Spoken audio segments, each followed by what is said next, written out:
Terus kuat loh. Kuat nih sih.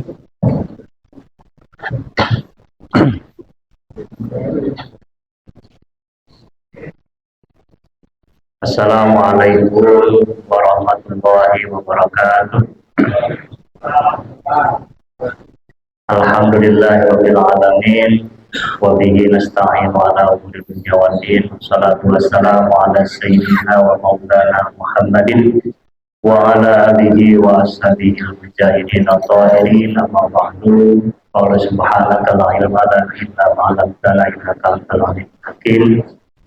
Hadirin Bapak jemaah sholat maghrib yang saya hormati, puji syukur adalah kita panjatkan kehadirat Allah Subhanahu Wa Taala. Salawat dan salam semoga tetap terlimpah dan tercurah kepada junjungan kita Nabi besar Muhammad Sallallahu Alaihi Wasallam, kepada keluarganya, para sahabatnya, dan semoga sampai kepada kita selaku umatnya. Amin ya Allah ya Rabb. Hadirin jemaah majelis taklim yang saya hormati, seperti biasa pada Ahad malam atau malam Senin kita melaksanakan kajian rutin. Sekarang kita masuk ke pekan keempat terakhir, insya Allah akan diisi oleh guru kita yang terhormat Bapak Ustadz Hasan Basri. Alhamdulillah sudah ada di tengah-tengah kita. Itu mari kita sama-sama buka ta'lim kita dengan bacaan suratul Fatihah ala hadiyah wa qulil liyakum sholihah wa iqamati Nabi Muhammad sallallahu alaihi wasallam. Al-Fatihah. A'udzubillahi minasyaitonir rajim. Bismillahirrahmanirrahim. Alhamdulillahirabbil alamin. Ar-Rahmanir Rahim. Maliki yaumiddin. Iyyaka na'budu wa iyyaka nasta'in. Ihdinas siratal mustaqim. Shiratal ladzina an'amta 'alaihim ghairil maghdubi 'alaihim waladdallin. Waktu isya jam 7 kurang ya. Nanti mohon dikasih waktu sekitar 10 sampai 15 menit untuk sesi tanya jawab. Untuk itu waktu dan tempat dipersilahkan kepada guru kita tercinta. Bismillahirrahmanirrahim. Assalamualaikum warahmatullahi wabarakatuh. Waalaikumsalam. Alhamdulillahilladzi an'ama alaina bi ni'matis sihhati wal afiyah walladzi amarna bil ibadah bil istiqamah. Asyhadu an la ilaha illallah wahdahu la syarika lah wa asyhadu anna sayyidana wa nabiyyana Muhammadan abduhu wa rasuluh.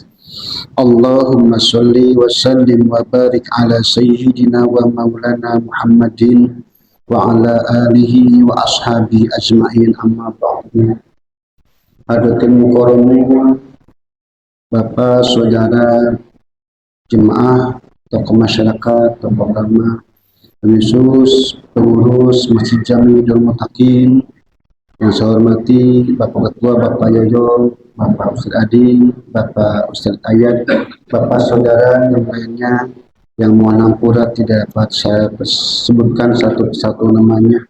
Yang alhamdulillah di petang hari ini selepas melaksanakan ibadah sholat maghrib jamaah, dilanjut kita dengan duduk bersama sejenak meningkatkan kualitas iman dan takwa, menggugurkan kewajiban kita, yakni thalabul ilmi masjid yang kita melakukan.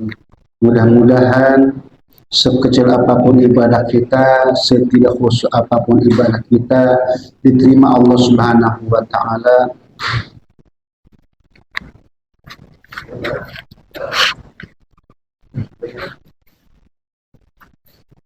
Sebesar apapun dosa-dosa kita diampunkan Allah Subhanahu wa Ta'ala. Amin ya rabbal alamin. Alhamdulillah, yang kedua, pada malam hari ini Allah masih memberikan kita waktu untuk bertemu muka, bertatap wajah dalam acara taklim setiap Ahad malam di masjid ini. Mudah-mudahan segala aktivitas kita menjadi bahan ampun Allah kepada kita semua. Setelah selesai kita melaksanakan ibadah puasa kemarin, mudah-mudahan Allah memberikan umur panjang kepada kita sampai Allah pertemukan kita kembali Ramadan tahun depan. Tentu setiap amal ibadah kita pengen diterima Allah Subhanahu wa taala. Maka kita sering berdoa, Rabbana taqabbal minna sholatana wa siyamana wa qiyamana wa ruku'ana wa sujudana. Kita pengen sholat kita diterima, kita pengen puasa kita terima, kita pengen ibadah sunnah kita terima, kita pengen ruku dan sujud kita terima, kita pengen bacaan-bacaan kita terima. Diterimanya ibadah kita itu bukan tergantung Allah, tapi tergantung kita. Bukan tergantung Allah, tergantung kita. Bagaimana caranya? Upayakan ibadah itu dibawa keluar ibadah. Kalau dalam surat itu ada inna sholata tanha anil fahsya'i wal munkar. Sholat itu bisa mencegah perbuatan keji dan munkar. Artinya ketika sholat kita bisa menjaga diri kita, insya Allah sholat kita mabrur. Dalam sholat itu ada ketika kita ngomong batal sholat kita. Saya pernah sholat subuh biasa imami di satu masjid, cuman karena bannya bocor sehingga kesiangan. Pas ternyata imam itu orang sholat subuh tapi tidak terbiasa imam, sehingga lupa kunut. Pas saya nyampe kedua emang mau sujud, pas mau sujud si imam nengok belakang, tadi lupa kunut. Ngomong ke imam ke belakang teh, kata belakang, apa-apa. Tuh, yang belakang ngomong lanjut. Kan jadi batal semua, batal sunat. Kalau dalam sunat kita ngomong batal, ketika di luar sholat kita ngomongin orang, batal nggak sholatnya? Di dalam sholat kita ngomong batal sholatnya. Tadi lupa kunut, terus nggak apa-apa, batalkan sholat itu. Terus di luar sholat kita ngomongin orang, batal nggak sholatnya? Enggak, sholatnya kenapa? Udah selesai. Sebab namanya sholat mah ketika takbir ihram sampai assalamualaikum selesai. Bahkan sedang belum takbir ihram bapak nyanyi tidak masalah. Bapak sebelum takbir ihram nyanyi itu kemana, terus kemana, Allahu Akbar, sah sholatnya. Kenapa belum takbir? Cuma pas takbir selesai lagi sholat. Sampai mana? Sampai assalamualaikum. Nah, setelah assalamualaikum kita ngomongin orang tak batal sholatnya mah. Cuman membatalkan pahala sholat. Puasa Ramadan itu akan diterima Allah ketika kita bisa menjaga amalia Ramadan kemarin. Ketika kita bisa menjaga amal Ramadan yang begitu full, habis isya berjamaah lanjut tarawih sampai 23 rakaat, bahkan yang lama masuk sampai jam 9. Saya itu sholat tarawih Pak cepat, apalagi kampung saya itu imam termasuk imam cepat. Saya mau sama ngasep. Ya Pak, kalau kampung saya imam di beberapa tempat siapa imamnya? Ustaz Samsul ngasep, ngasep. Pas kemarin ikut sholat di Darul Khairat bagian kultum aja, imam orang-orang situ sampai jam 9:30 masih rubut. Artinya kan, masya Allah, masih kita kerjain. Nah, ketika kita mampu membawa amalia Ramadan keluar Ramadan, kemarin mah kita khusyuk bener ibaratnya, kita bawa ke Ramadan, maka ibadah puasa kita mabrur. Kalau kemarin bangun jam 3 walaupun cuma sahur, hari ini bangun jam 3 diganti sahur dengan tahajud, mabrur. Kalau kemarin habis subuh kita dikir baca Quran, sekarang masih dikir baca Quran, mabrur. Makanya mabrur dan tidaknya ibadah kita bukan tergantung Allah, tergantung kita. Bisa nggak kita membawa ibadah itu di luar ibadah tadi? Ketika sebelum sholat nafsu kesel baik pokoknya. Dur ke sholat usolli fardhu Allahu Akbar. Habis sholat hati tenang, pandangan teh enak, hidup teh kayak gampang, mabrur. Makanya upayakan kita hasil ibadah teh dibawa ke kehidupan amalia kita setelah ibadah tadi.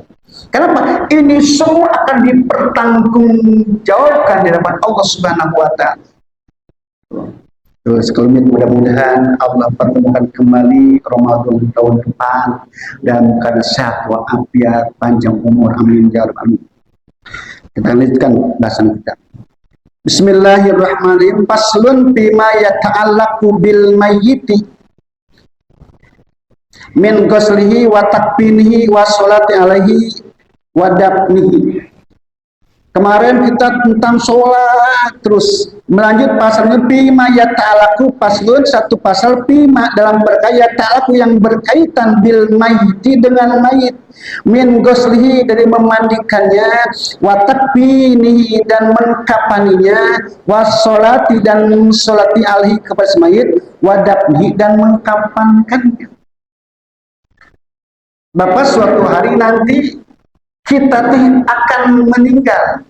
Kata Allah, kullu nafsin dha'iqatul maut. Setiap makhluk yang bernyawa akan mengalami mati. Setelah mati itu, nama kita, pangkat kita, jabatan kita. Dua nama kita, almarhum, zinajah atau mayit. Beda, Pak. Mayit dan zinajah beda. Kalau mayit mah ada kurung batang, ada dalam orangnya, mayit nama itu. Kalau zinajah kurung batang itu zinajah.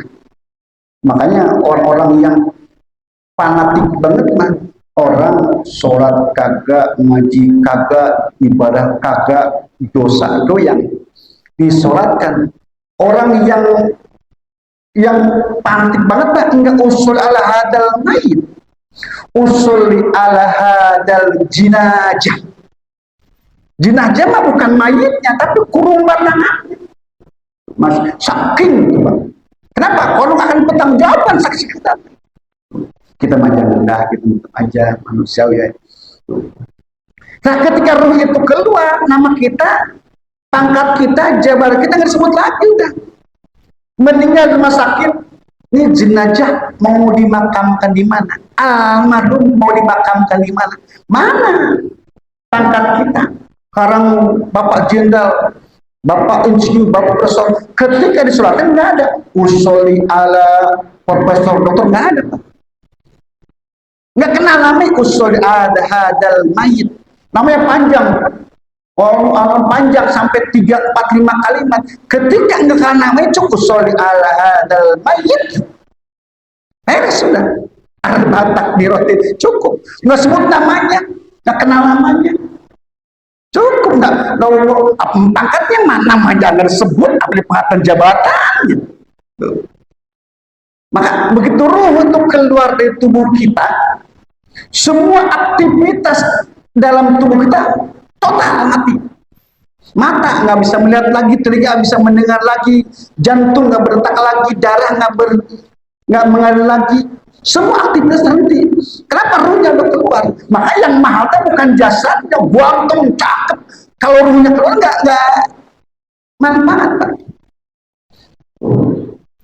Misal ada artis cakep, bakat meninggal, Bapak karena demen banget sama artis. Buat dia meninggal masih tak demen nggak? Lah orang ya enggak lah, udah mati bukan manfaatnya, kan manfaatnya lagi. Kenapa? Ruhnya udah keluar. Kalau Bapak bukan dakwah ikut akbar, ketika ruh itu keluar, Pak, kita teh belum sadar bahwa kita sudah meninggal. Kenapa? Ruhnya masih ada sekitar rumah kita, sekitar situ. Emaknya mendatang tahu. Anaknya nangis, dia tahu itu kenapa anak saya nangis. Nanya, Pak, belum sadar dia meninggal, belum sadar dia itu sudah mati. Terutama ya, nah ini tangan pada kupar ngapain ya? Pan sangat ada acara. Pak, itu belum sadar. Di mandoko saya dimandikan, pada saya bisa mandi sendiri. Di kok saya dibungkus-bungkus. Tuh, belum sadar, Pak. Digotong lah, kok saya digotong-gotong. Belum sadar dia udah mati. Makanya ketika itu digotong si jenazah, Pak, si mayit digotong ke pemakaman. Kalau mayit itu biasa ibadah, biasa sholat, biasa puasa, biasa baca Quran, ini si mayitnya ngomong, ajilu bimanzili, cepat masukkan ke tempatku, kembalikan ke tempatku. Kenapa? Senang. Tapi ketika kita sholat kagak, ngaji kagak, ibadah kagak, ini si mayit ngomong, aina tadhabun, mau dibawa kemana saya ini? Mau dibawa kemana saya ini? Maka dalam kitab Fathul Masahil disilakan inna arwahal mu'minina ta'ti fi kullailatin ila sama'id dunya wa taqifu bihidati buyutiha wa yunadi kulla wahidin minha bi sautin hazinin alfa maratin ya ahli wa qaribi wa waladi. Ruh kita ketika sudah dimakamkan tadi, begitu dimakamkan baru sadar. Sudah dimakamkan, semua penghantar jenazah sudah pada pulang, baru sadar kita sudah meninggal. Ngejerit, Pak, Ma, tolongin, baru sadar sudah meninggal. Sudah nggak ada waktunya, sudah terlambat, sudah tidak bisa menolong lagi. Maka si mayitnya mana? Si mayit mukmin teh datang setiap waktu ke rumah kita, menjerit memanggil kita di sautin hazini dengan suara yang sangat sedih. Apa katanya? Ya ahli, wahai keluargaku, wahai keluarga termasuk emaknya, anak-anaknya, istrinya, mantu keluarga, wahai keluargaku. Dipanggilin, Pak.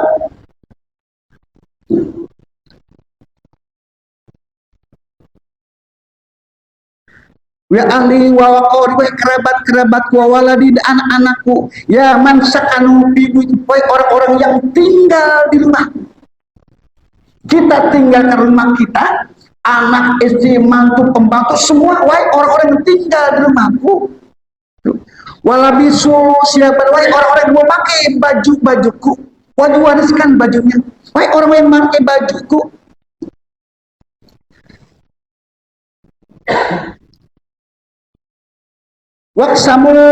Waktasamu amwal, wahai orang yang mendapatkan yang kebagian harta-hartaku. Hal minkum min ahadin yadkurna, apakah kalian ingat kepadaku? Semua kamu ingat ke siapa aku? Pak, yang namanya anak, istri itu ingat sama alam paling maksimal seminggu. Seminggu sedih, begitu udah tahu, udah beres, masih terasa. 2 minggu kemudian udah lain, dandan hebat, udah berubah. Walabisu siabana, hal minkum min ahadin yadkuruna wal pakaruna fi gurbatina, apa kamu ingat kepada aku bagaimana aku sekarang ini? Masya Allah. Maka itu sebelum itu siapkan kita, jangan sampai kita kekurangan bekal. Makanya Allah berfirman, fatazawwadu fa inna khairuz zadi taqwa, berbekal kamu sebanyak-banyak bekal, dan sebaiknya bekal itu ibadah dan takwa. Insya Allah duduk kita sejenak seperti ini itu menjadi bekal dari Allah. Makanya orang-orang Nahdlatul Ulama suka tahlil, tadzkir, mengirim doa. Kenapa? Itu dia menjadi tambahan bekal. Orang meninggal dia tahlil, itu kita seolah nambahin bekal kepada almarhum, nih bekal, tambahin bekal. Jangan sampai jual musim jauh bekal habis. Bapak pulang kampung ke Jawa, baru nyampe Cirebon duit habis. Kan kamu harus solusi ini. Oh, tolong saya Pak kirim duit terus, transfer 1 juta mah baru nyampe Cirebon nih, baru nyampe. Itu di dunia begitu Pak. Apa di sono perjalanan bukan sehari 2 hari, bukan setahun 2 tahun, Masya Allah. Tuh. Makanya kita perbanyak ibadah untuk perbekalan di Allah Subhanahu wa taala.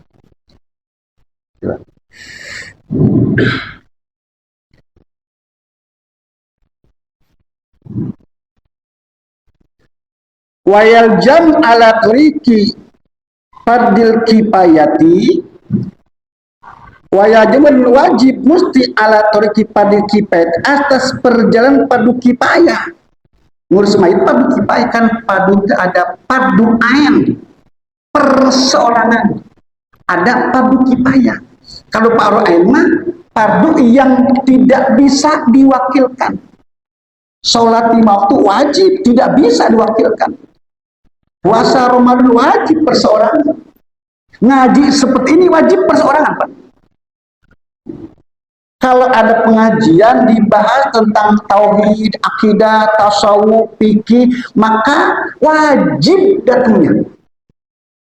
Ini di masjid ada pengajian, kita sehat, waktunya ada, nggak ngapa-ngapain, cuman alasan awam, males, dosa. Kenapa? Hukumnya fardu ain. Repot-repotnya orang di akhirat kelak, ketika di masjid ada pengajian, di majelis taklim ada pengajian, kajiannya fardu ain tentang ibadah fikihnya, tentang sifat 20-nya, tentang tasawufnya, tentang baca Qur'annya, kita cuma malas doang, dosa. Pang berat-berat yang depan itu. Laki-laki yang waktunya ada tapi awang ke masjid teh, awang ngaji teh, dosa, Pak. Kalau maulid jaban itu ada pengajian umum, itu mah fardu kifayah, nggak datang ya nggak dosa. Tapi kalau bahasa seperti ini fardu ain. Fardu ain mah tidak bisa diwakilkan. Sholat apa ganti sholat tak bayar enak atau gitu mah nggak bisa, Pak. Kita lima punya duit 10 juta, udah ada sholat 1 juta nih, kalau sholat lembaga senter paling nggak bisa. Fardu ain, kalau fardu kifayah mah mengurus jenazah itu fardu kifayah. Ala thoriqi fardil kifayati, atas perjalanan fardu kifayah.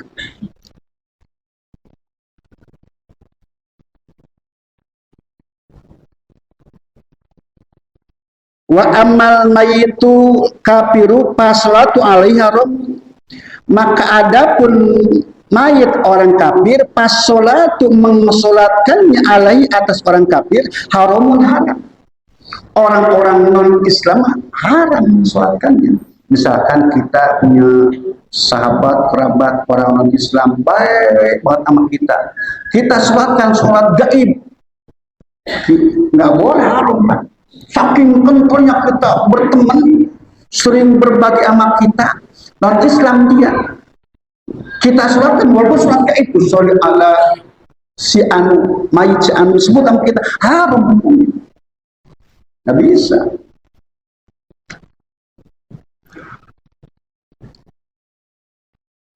Nggak boleh orang kafir mah disolatkan. Harbiyan kafir hadi atau dimian damian atau kafir dimi. Kan kafir ada kafir harbi, ada kafir dimi. Kalau kafir harbi mah orang kafir yang memusuhi Israel gitu sebenarnya. Sama Islam teh benci banget namanya, main bantai baik Yahudi. Makanya orang-orang Yahudi, Pak Yahudi mah zaman dahulunya Nabi dibunuh. Banyak para nabi yang dibunuh orang-orang Yahudi. Nah, kita nggak usah bela-belain, kita mah udah, kita nggak bisa bantu ya udah, jangan doain be orang-orang muslimnya yang yang didoliminya mendapat ketenangan, kesolehan, dapat sahid di hadapan Allah Subhanahu wa taala. Wayajuju goslu, tapi boleh untuk memandikannya. Kalau kafir dimi tadi dimandikan boleh, dimandikan mah.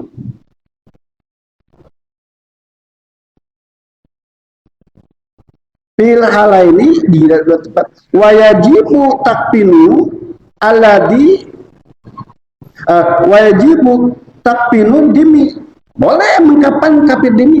Kafir dimi kafir orang-orang yang tidak memerangi, yang katakanlah masuk Islam itu tidak ada kebencian, saling menghormati, saling menghargai. Orang-orang yang kafir yang saling menghormati, saling jaga toleransi itu dalam amaliyah, bukan dalam ibadah.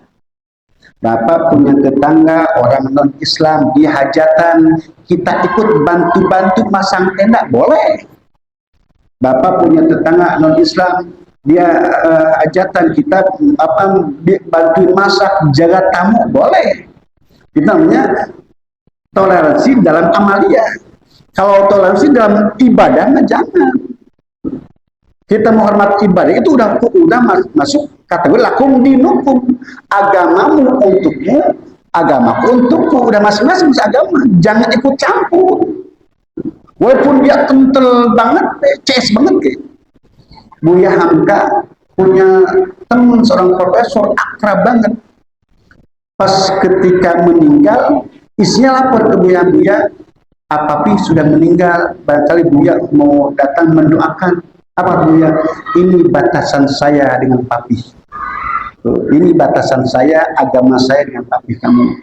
Kalau dalam sahabat, saya sebapun siapkan untuk hal ini.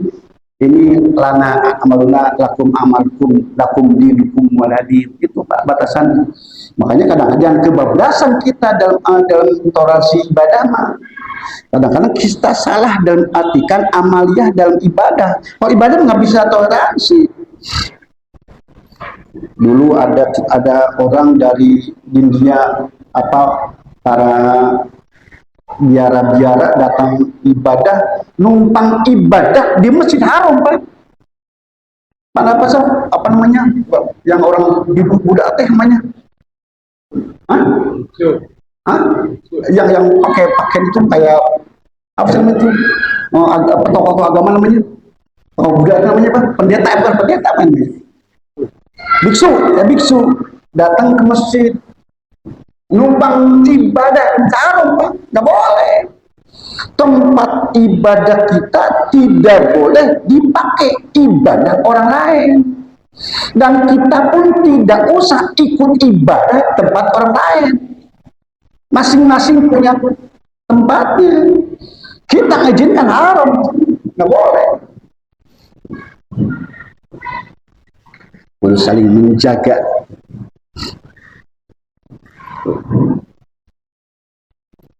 Kelihatannya.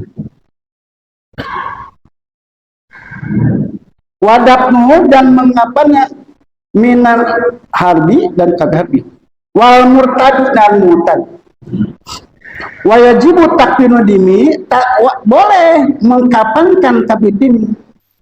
Wadabnu dan mengkapannya. Wadunal harbi, tapi tidak untuk kafir harbi, dan wal murtadi dan murtad. Untuk kafir dimi masih bisa dihormati, masih bisa dikapankan, masih boleh dimakamkan. Tapi untuk kafir harbi yang melutang memusuhi Islam, dan wal murtadi dan al murtad, orang murtad tidak usah. Bahkan orang murtad la sholat, nggak usah disolatin. Kenapa? Sudah keluar Islam. Udah, kalau kata saya, udah buang orang murtad. Sebab orang murtad lebih bahaya, Pak. Orang non-Islam masuk Islam itu nggak punya dosa. Orang non-Islam 70 tahun masuk Islam. Selama 70 tahun dia maksiat, dia judul, dia mabuk, dia zina, nggak dihitung, Pak. Pas masuk Islam baru dia punya pahala, baru dosa. Tapi orang Islam ibadahnya rajin, Qur'annya fasih, tahajudnya bener. Pas usia 40-50 tahun keluar Islam murtad. Nah orang murtad nggak usah dikapankan, nggak mesti dimandikan, antepin deh. Jangankan orang tua, orang meninggalkan sholat gitu. Orang yang meninggalkan sholat ami dan dengan sengaja kita tinggal sholat, padahal bisa, waktunya ada, padahal mampu sholat, ditinggalkan sengaja. Nggak usah disolatkan, nggak usah ditengok, nggak usah dimandikan, udah buang itu. Hukum itu kan hukum kita lain. Hukum agama itu udah orang murtad, orang nggak sholat dan diapa-apain, orang buang. Bahkan lebih itu, ada hewan yang dimuliakan dan hewan dihinakan. Salah satu hewan yang dihinakan itu tarikus sholat, orang yang tidak melaksanakan sholat. Bapak musim kemarau punya air seember, itu untuk kebutuhan kita. Terus kita punya sampai kausan. Kalau sampai itu tidak minum, matilah sampai kita. Maka berikan ke samping. Sementara di samping kita ada orang nggak sholat. Kalau nggak minum mati, udah jadi kasih sampingnya. Tuh, saking berarti saking hinanya orang yang meninggalkan sholat. Tuh, masya Allah. Wal muhtarim, makhluk binatang yang tidak memuliakan Allah.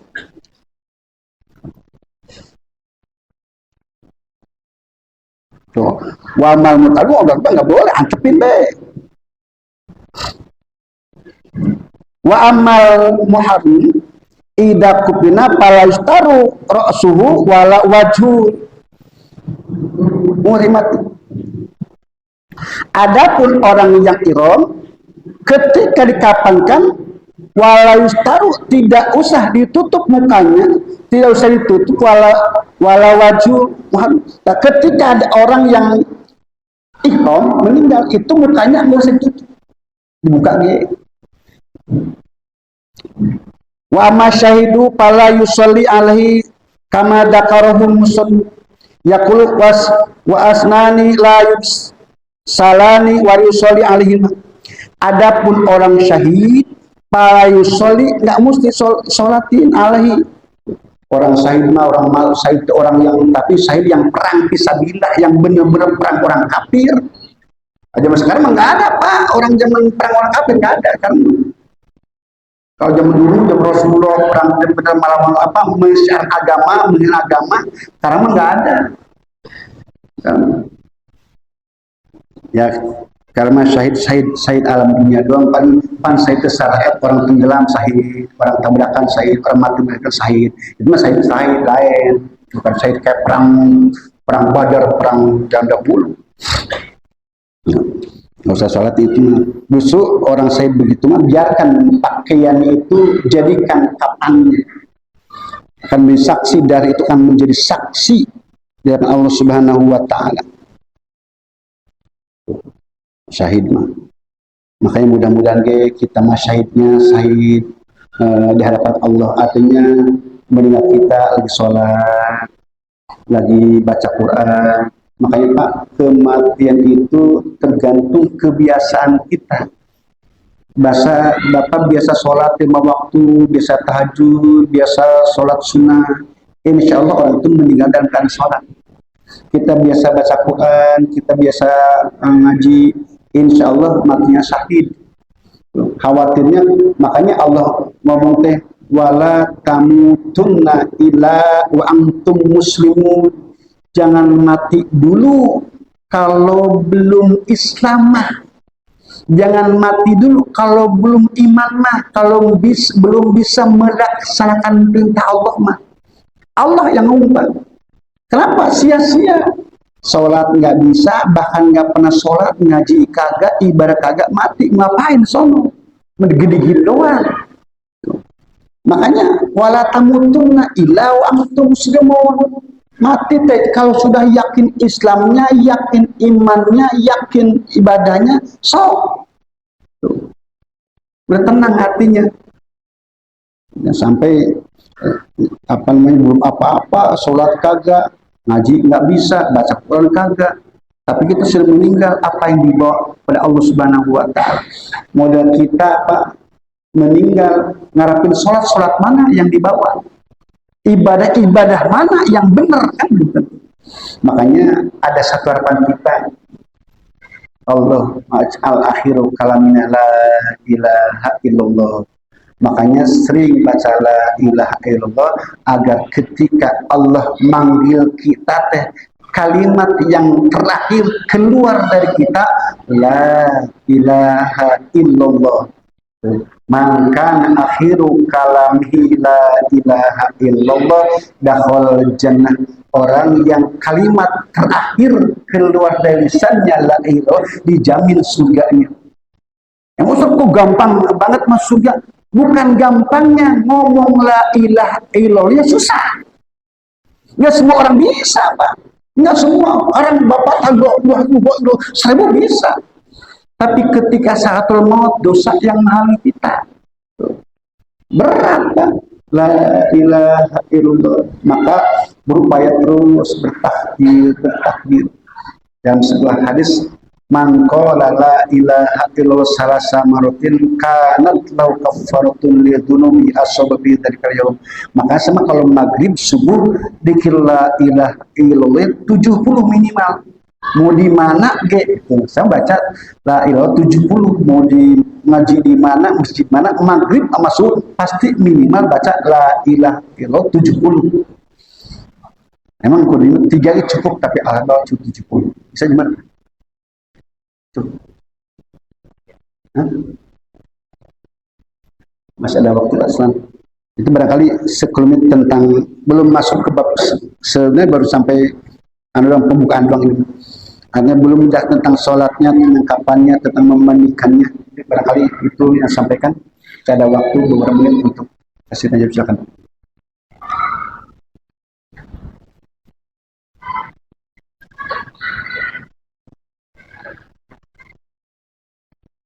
Oh yang tanya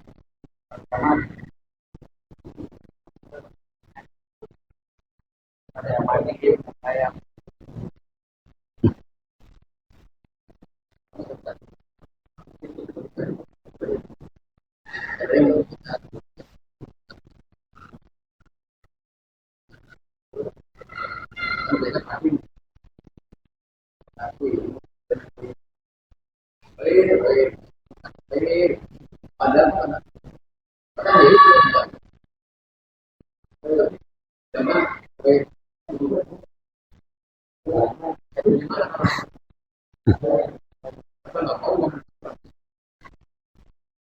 Iya, tadi kan saya ngomong ada orang anti pantik banget, apa namanya? Iya, ada salah satu keterangan bahwa kita jangan pernah menceritakan kejelekan si mayit almarhum. Kenapa? Karena ucapan kita kejelekannya akan berakibat kepada si mayit. Dulu kan ada cerita, ada orang ibadah kagak pak, sholat kagak, apa namanya ibadah kagak. Cuman ketika dia meninggal megang batu 7 biji. Nggak ada orang. Cuman ketika ngomong teh la ilaha illallah 7 batu tuh la ilaha illallah. Pas habis ke-7 meninggal. Nggak ada saksi. Cuman batu doang. Pas begitu dilempar ke neraka tutup semua tuh. Tutup. Nanya malaikat ya Allah, kenapa orang ini dosanya banyak, maksiatnya banyak, tidak ada saksi bahwa itu orang baik? Apa kata Allah? Ada 7 buah batu yang jadi saksi bahwa akhir kalimatnya la ilaha illallah. Artinya batu saja bisa mensaksi untuk kebaikan dia. Tuh. Apalagi kita manusia. Bacanya batunya menutup pintu neraka. Bahkan ada cerita lagi dalam sedikit Daurah tuh. Ada orang maksiat, bos, ada panggil sini. Nah bang, nih saya kasih duit. Tapi tolong kamu bersaksi bahwa saya itu orang baik, bahwa saya itu orang ahli ibadah, bahwa saya itu ahli begini-begini. So dibayar pak, dibayar tuh. Ya lah, ya bayar mau. Pas begitu meninggal tanya, ya Allah ini orang baik, ya Allah ini orang soleh, ya Allah orang taat. Padahal mah tahu dia kek. Masya Allah. Karena kesaksian orang itu, si Mai itu diampunkan dosanya oleh Allah Subhanahu wa Ta'ala gitu Pak. Makanya ya tadi Pak, ya itu mah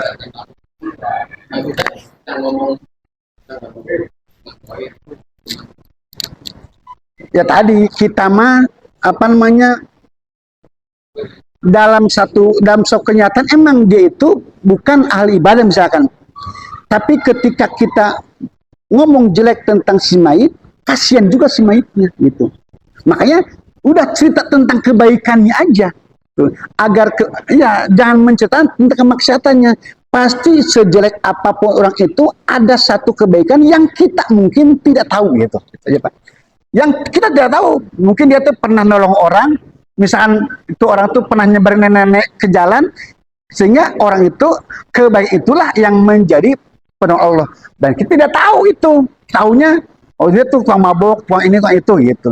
Makanya udah kita saksi bahwa dia dalam hidup itu ada satu kebaikan yang kita tidak tahu, yang mungkin saja kebaikan itu menjadi asbab ampunan Allah datang kepada kita.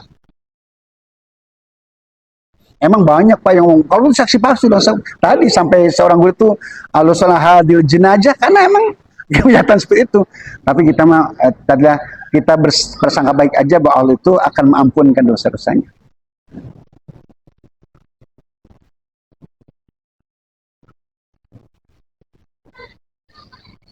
Gitu ya.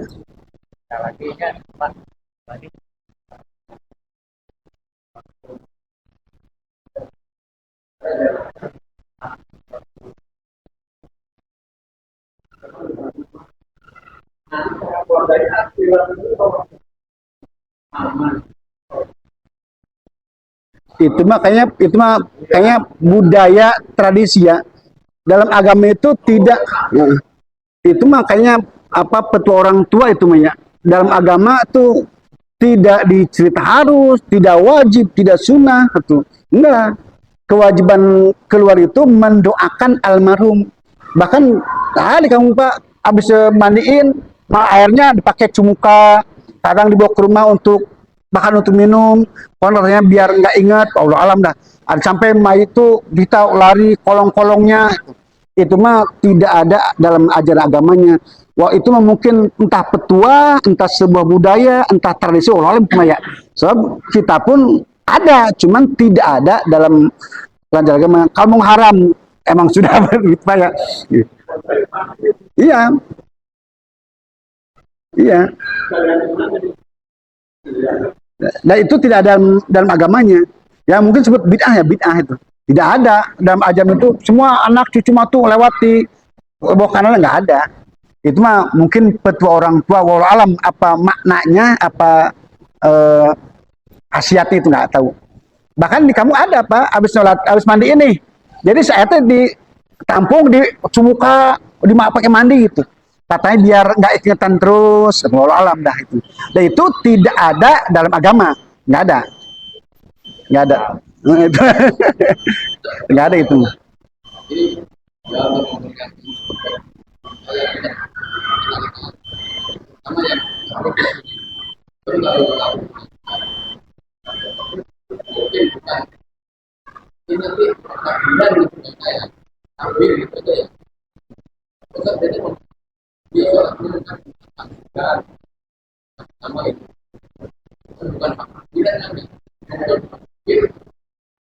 Ya, artinya sama aja sih.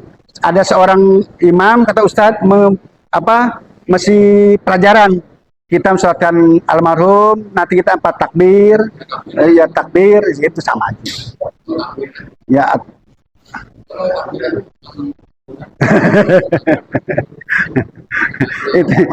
itu mah saya masih mengartikannya dah. Kadang-kadang itu hanya kebiasaan dia ngomong karena kebiasaan mau takbiran jadi takbiran terus. Padahal artinya 4 takbir gitu. Karena kebiasaan ngomong ya tadi itu mah kebiasaan yang dibiasakan itu. Nah, itu mah tidak menjadikan masalah dah, tidak merubah hukum dalam semua itu. Ya mudah-mudahan saja kajian kita malam ini punya hikmah dan manfaat. Allah husnul khotimah amin. Nas'alul jaba al-Fatihah. A'udzu billahi minasyaitonir rajim. Bismillahirrahmanirrahim. Alhamdulillahirrahmanirrahim. Maliki yaumiddin. Iyyaka na'budu wa nasta'in ihdinas siratal mustaqim. Siratal ladzina an'amta 'alaihim ghairil maghdubi 'alaihim waladdallin. Rabbana amin ya rabbal alamin. Bismillahirrahmanirrahim. Allahumma nawwir qulubana bi nurika kama nawwarta ardhana syamsika abada bi rahmatika arhamar. Rabbana taqabbal minna rabbana atina fid dunya hasanah wa fil akhirati hasanah wa qina adzabannar. Walhamdulillahi rabbil alamin. Wassalamualaikum warahmatullahi wabarakatuh. Assalamualaikum warahmatullahi